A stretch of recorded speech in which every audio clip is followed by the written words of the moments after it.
Defining the early sounds of Linkin Park has never been easy. Terms like nu metal or alt metal exist today, but when they burst onto the scene in the early 2000s, there weren't many bands to compare them to. Originally known as Zero, each member brought their own influences to the table, including rock, hip-hop, and electronic. This hybrid of sounds inspired them to briefly change their name to Hybrid Theory. While they liked their name, they felt it wasn't necessary to describe the band as a hybrid, so they named themselves after an area in Santa Monica instead, Linkin Park, but snagged the website domain by using an alternate spelling. Their debut album would adopt the band's previous name, Hybrid Theory, and captured their fusion perfectly. The cover reflected this as well, with the soldier symbolizing raw power, contrasting with delicate dragonfly wings representing emotional depth. Fast forward and it's their most successful album ever, going platinum 12 times. Clearly, Linkin Park's vision resonated with fans as they defied genres, embraced progression, and left a perpetual influence on heavy music. What the f is Sleep Token? Well, there's only so much that's actually known about the band, the members of which take their anonymity seriously. They wear masks to protect their identities and are simply known as Vessel 2, 3, and 4.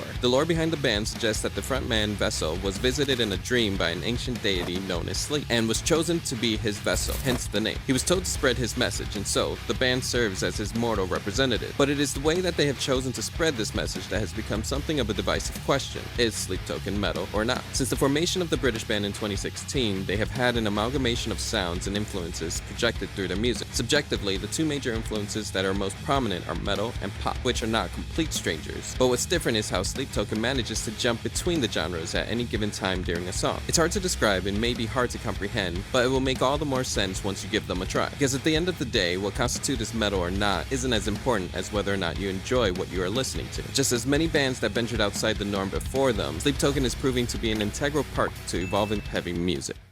After a tumultuous series of events, SABATON, the Swedish power metal legends / history buffs, have made a movie. But you won't catch it in the theater and you can't catch it on streaming, but you can see it in an unexpected place. Our story begins when the band was touring for their 10th album, The War to End Wars. But when the world went into lockdown, SABATON decided to get creative. Having more to say about the battles that inspired them, they teamed up with fellow history buffs and YouTube animators, Yarnhub, to once again bring their tunes to life. But this time, for a feature-length film. But as the film was wrapping up, it would seem the world was in a different place and was not ready to talk about war just yet. So when theaters, streaming services, and film festivals all turned them down, SABATON found an unexpected ally: museums. Some museums were already using SABATON's tunes for teaching history, so why not showcase their movie as well? And just like that, SABATON's movie found its perfect audience in 120 museums worldwide. From concerts to classrooms to their very own YouTube history channel, and now, museums. SABATON keeps history alive in every entertaining way they can.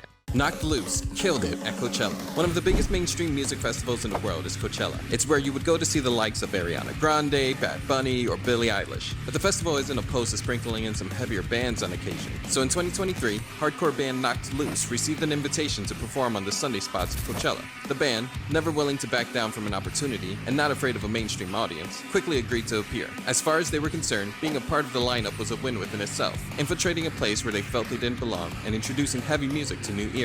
They had to overcome any low expectations because they had every intention to bring down the house. And they did exactly that. Knocked Loose absolutely f***ing killed it. The audience jumped, crowd surfed, screamed along, and even had a circle pit going. After playing so many shows for so many diverse crowds over the years, Knocked Loose has learned not to judge a crowd before playing for them. They simply get in, put on a sick show, and move on to the next one. Coachella was no exception to this rule.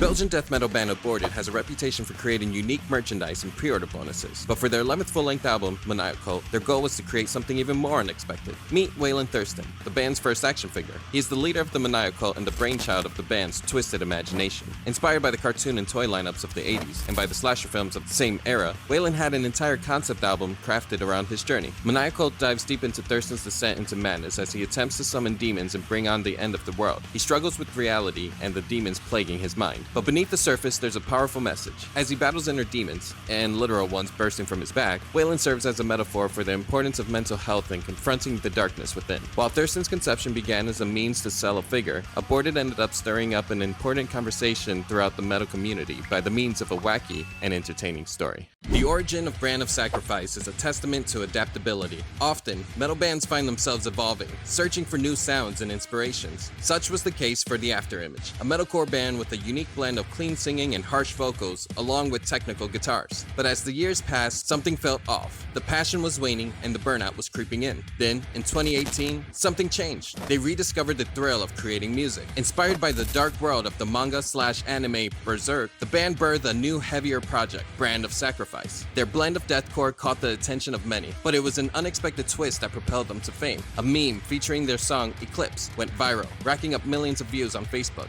Suddenly, they were thrust into the spotlight and instantly invited to major tours like the Summer Slaughter Tour. Rather than shy away, they embraced the meme, even creating some of their own to connect with their audience. They were able to adapt quickly to their new environment as they were rushed to fame. Sometimes it's the unexpected path that leads to the greatest adventures.